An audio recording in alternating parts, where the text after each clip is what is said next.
ಈ ಆಸ್ತಿಲಿ ನನಗೂ ಕೂಡ ಒಂದು ಪಾಲಿದೆ, ಅರ್ಥ ಆಯ್ತಾ? ಯಾಕ್ ಮಾವ ಅವನ್ ಜೊತೆ ಜಗಳ ಆಡ್ತಿದ್ದೀರಾ? ನೀವು ಎದ್ದೇಳಿ, ಈ ಕಡೆ ಬನ್ನಿ.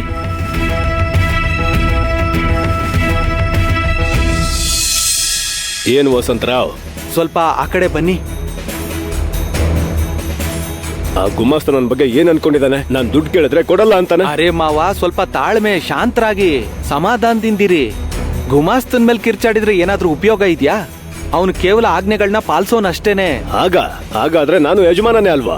ಮತ್ತೆ ನನ್ನ ಆಜ್ಞೆಗಳನ್ನ ಯಾಕೆ ಪಾಲಿಸ್ತಿಲ್ಲ? ಅಷ್ಟಕ್ಕೂ ಈ ಮನೆಯಲ್ಲಿ ನನಗೇನಾದ್ರೂ ಬೆಲೆ ಇದೆಯಾ ಇಲ್ವಾ? ಎರಡು ಆಣೆ ಕೇಳಿದ್ರೆ ಅವನು ಕೊಡಲ್ಲ ಅಂತಿದ್ದಾನೆ. ಅರೆ ನಾನು ಯಾರು? ಅಯ್ಯೋ ಮಾವ, ನೀವು ಯಜಮಾನನೇ, ಅದಕ್ಕೆ ಹೇಳ್ತಿದ್ದೀನಿ. ನೀವು ತಲೆ ಎತ್ಕೊಂಡು ಗರ್ವದಿಂದ ಇರ್ಬೇಕು. ನೀವು ಈ ಮನೆಯಲ್ಲಿ ನಮ್ಮ ಮನೋರಮಾ ಅತ್ತೆಗೆ ಸಮಾನವಾದವರು, ಹೌದೋ ಅಲ್ವೋ? ಆದ್ರೆ ನೀವ್ ಏನ್ ಮಾಡ್ತಿದ್ದೀರಾ? ಇಂಥ ಸಣ್ಣ ವಿಷಯಗಳಿಗೆ ಮರ್ಯಾದೆ ಕಳ್ಕೊತಿದ್ದೀರಾ. ಗುಬ್ಬಿ ಮೇಲೆ ಬ್ರಹ್ಮಾಸ್ತ್ರ ಪ್ರಯೋಗ ಮಾಡಬೇಡಿ. ನೀವು ಆ ರೀತಿ ಮಾಡಬೇಡಿ. ನಾನ್ ಇದೀನಲ್ವಾ, ನನಗ್ ಹೇಳಿ. ಏನು ನಿಮ್ಗೇನ್ ಬೇಕು ಈಗ? 2 ಆಣೆ ಬೇಕು ಅಷ್ಟೇ ತಾನೇ? ನಾನ್ ಕೊಡ್ತೀನಿ, ತಗೊಳ್ಳಿ. ಧನ್ಯವಾದ ವಸಂತರಾವ್. ಒಳ್ಳೆ ಅಳಿ ಅನಿಸ್ಕೊಂಡೆ ನೋಡು, ಅದ್ಭುತ ನೀನು.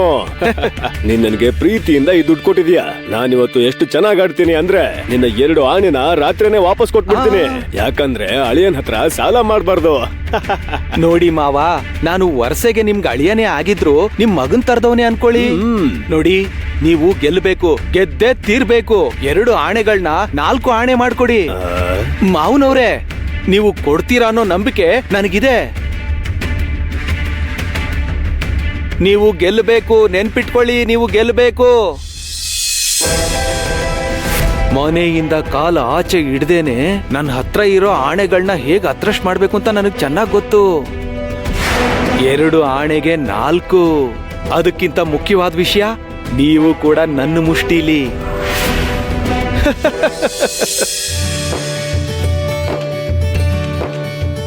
ಅತ್ತೆ, ಅಲ್ಲಿಗೆ ಹೋದ್ಮೇಲೆ ಏನೇನ್ ಮಾಡ್ಬೇಕು ಅಂತ ನನಗೆ ಹೇಳಿ, ನಾನ್ ಮನಸ್ಫೂರ್ತಿಯಾಗಿ ಮಾಡ್ತೀನಿ. ಹಾಗೆ ಆಗ್ಲಿ, ಖಂಡಿತ ಸಕ್ಕು. ಜಿಬ್ರಿ, ಅಣ್ಣ ಬಂಡಿ ನಿಲ್ಸಿ. ಜಿಬ್ರಿ,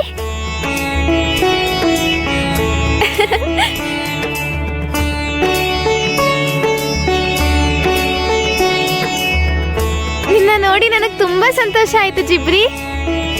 ಅಬ್ಬಯ್ಯ ಹೇಗಿದ್ದಾಳೆ? ಇನ್ನು ನಮ್ ಪಾಂಡು, ಅವನ್ ಹೇಗಿದ್ದಾನೆ? ಸಕ್ಕು ಅಕ್ಕ, ನಿನ್ನ ನೋಡಿ ನಂಗೂ ಸಂತೋಷ ಆಯ್ತು. ಅಕ್ಕ, ನೀನ್ ನನ್ನ ಯಾವಾಗ್ಲೂ ಸಕ್ಕು ಅಂತ ತಾನೇ ಕರೀತೀಯ? ಸೀರೆ ಉಟ್ಕೊಂಡು ನೀನ್ ತುಂಬಾ ದೊಡ್ಡವಳ ತರ ಕಾಣ್ತಿದ್ಯಾ.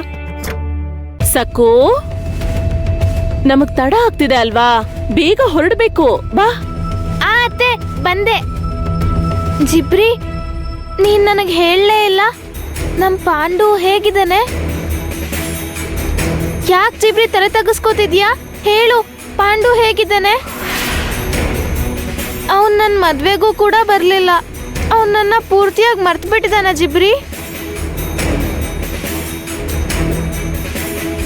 ಅವನ ಬಗ್ಗೆ ನಾನು ಕೂಡ ಚಿಂತೆ ಮಾಡ್ತಿದ್ದೀನಿ.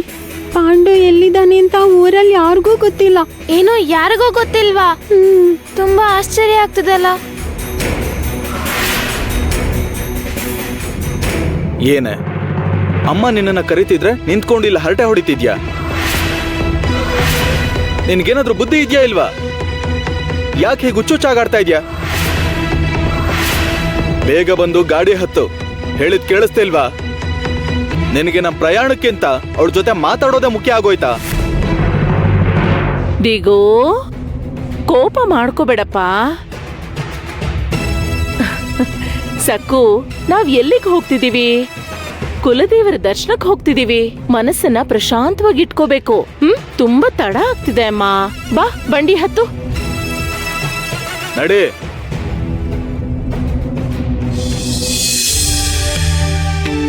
ಸರಿ ಜಿಬ್ರಿ, ನೀನ್ ಹೊರಡು.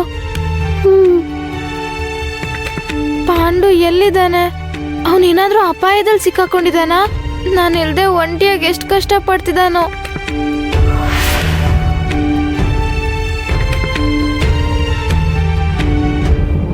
ನಿನಗ್ ಗೊತ್ತಾ ಇವತ್ತು ಆಶ್ರಮಕ್ಕೆ ಯಾರು ಬರ್ತಿದ್ದಾರೆ ಅಂತ? ಯಾರು ಬಂದ್ರೆ ನಂಗೇನು? ನಂಗ್ಯಾಕೆ ಹೇಳ್ತಿದ್ಯಾ? ಸಕ್ಕು ಬಂದ್ರೆ